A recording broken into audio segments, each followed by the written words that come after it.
Welcome back.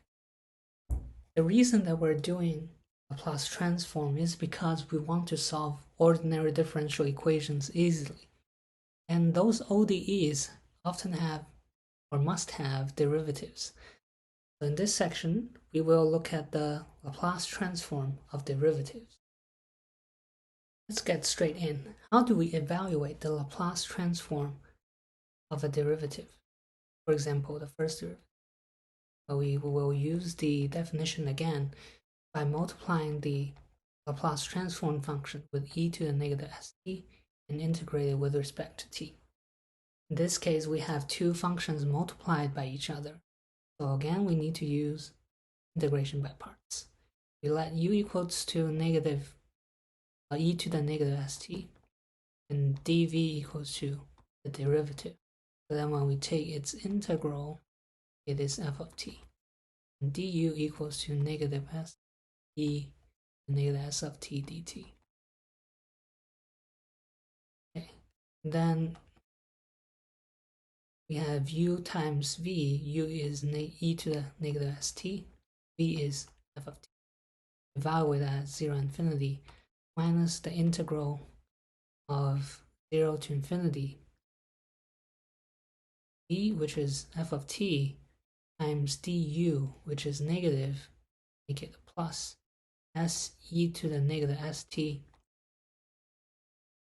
And then we evaluate this. To evaluate that infinity, e to the negative infinity is 0, minus e to the 0 is 1, and f evaluated as 0, plus integral 0 to infinity f of t. S is a constant because we're integrating with respect to t, so we take out s, and e to the negative s of t. Notice that this expression is the Laplace transform of f of t. So that to simplify this, we have minus f of 0 plus Laplace transform of the original function. To rewrite it, we write the Laplace transform as big F of s. So we have s times f of s minus the initial condition. But this tells us that the Laplace transform of first derivative equals to s times Laplace transform the original function minus the initial condition of the original function. So this tells us that Laplace transform incorporates initial condition of the original function.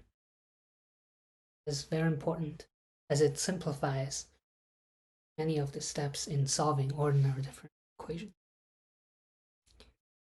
And again, let us evaluate the Laplace transform, the second derivative. The process is similar. We use the definition. And this time, because we have second derivative,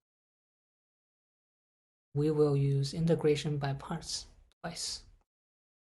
v equals to now double prime. V equals to a single prime. And here prime is derivative. So we evaluate u times v, 0 to infinity minus 0 to infinity v and u plus se to the negative st. As before, e to the negative infinity is 0 minus e to the 0 is 1 prime of plus s taken out. And then we have the integral. The integral here is the Laplace transform of first derivative. Therefore, the second derivative is reorganize s multiplied by Laplace transform of the first derivative minus first derivative initial condition. To write out that fully, that is s times f of s minus f of 0 minus prime of 0.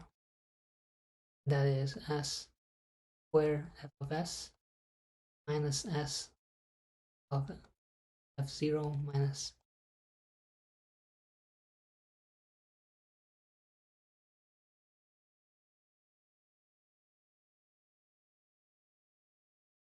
notice that the second derivative is Laplace transform, not inverse Laplace transform.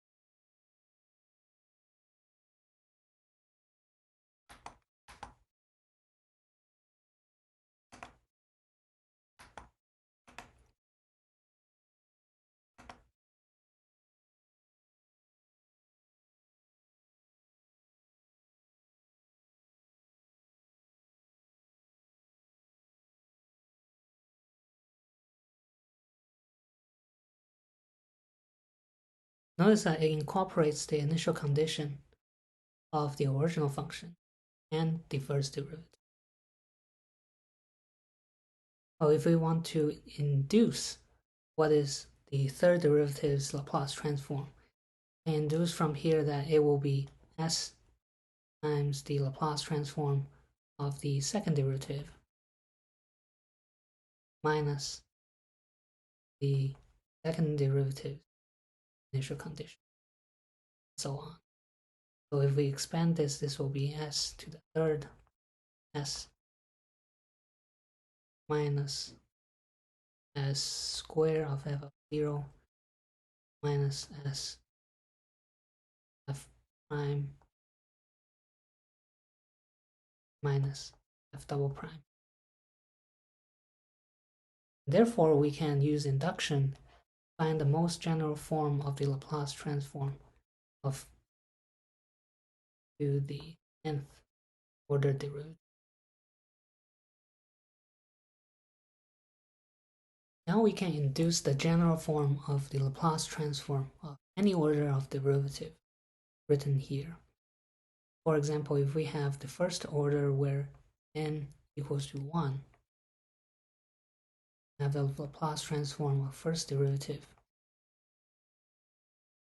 equals to s of n, which is s of 1, fs minus n minus 1 is 0, s of 0 is, and the other terms are neglected. N equals to 2, the second derivative we have s of n 2 s minus one less order, and then one less order, which is 1 prime of 0. When n equals 3, what we just did. S3 f of s square 0 minus s prime of 0 minus 1 times f double prime. Similarly for n equals to 4. S of 4 s minus s to the third 0 minus s squared prime of 0 minus s double prime minus 1 times 0. These are the initial conditions.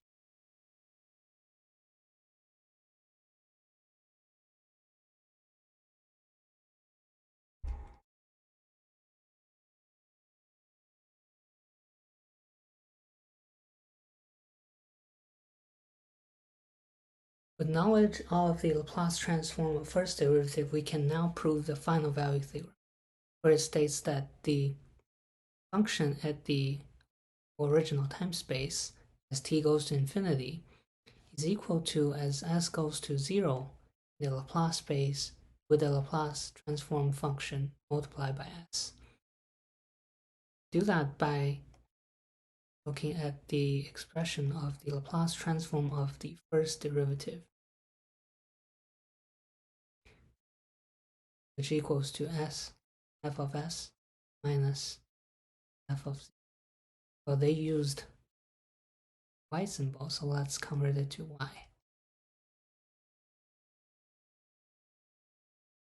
Big Y of s minus.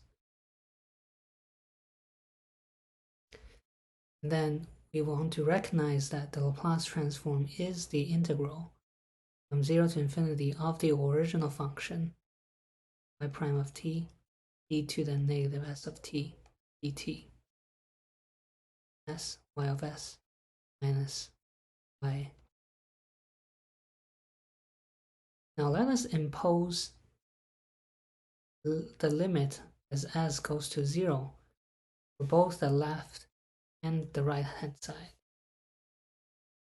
Now we have the integral from 0 to infinity of y prime of t e to the goes to 0 is 1 dt equals to the limit as s goes to 0 is y of s. We can't evaluate this because there's a big y of s that we don't know. And the y of 0, the initial condition, is a constant that does not depend on this.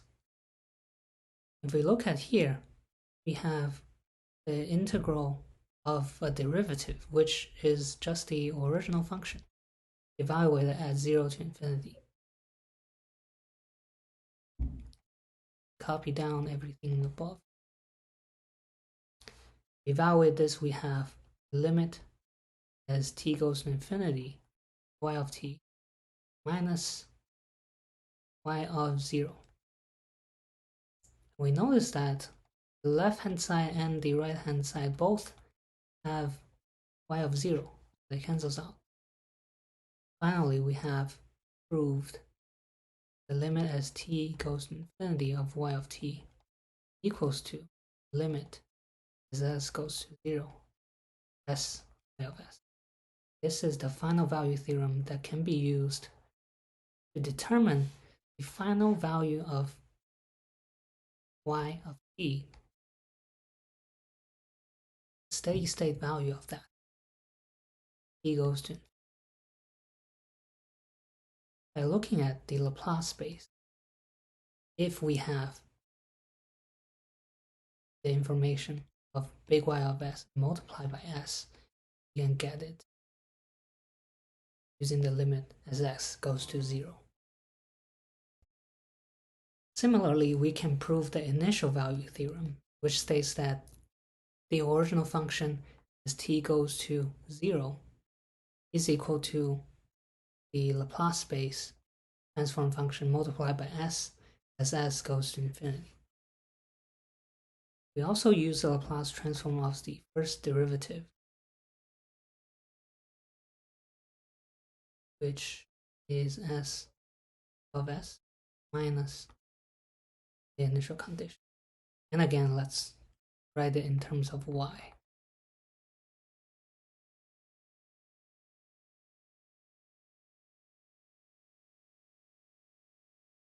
Again, we recognize its definition from 0 to infinity of the derivative times e to the negative st dt equals to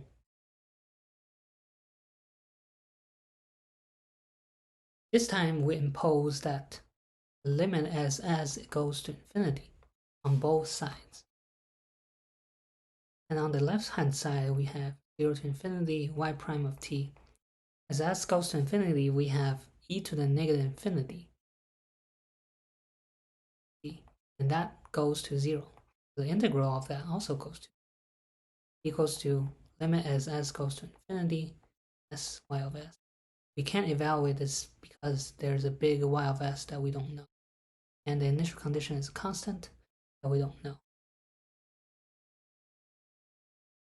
And then we have now and rearrange this so that the y of 0 goes to the left hand side equals to limit as s goes to infinity s times, and y of 0 can be written as the limit as t because the 0 is the variable t, goes to 0 of y of t equals to the limit s goes to infinity s of s. We have therefore proved the initial value theorem, where we can find the initial value of y of t using the Laplace space as s goes to infinity. In this video, we have looked over the Laplace transform of derivatives and used the conclusion to derive the initial and the final value theorem of Laplace transform.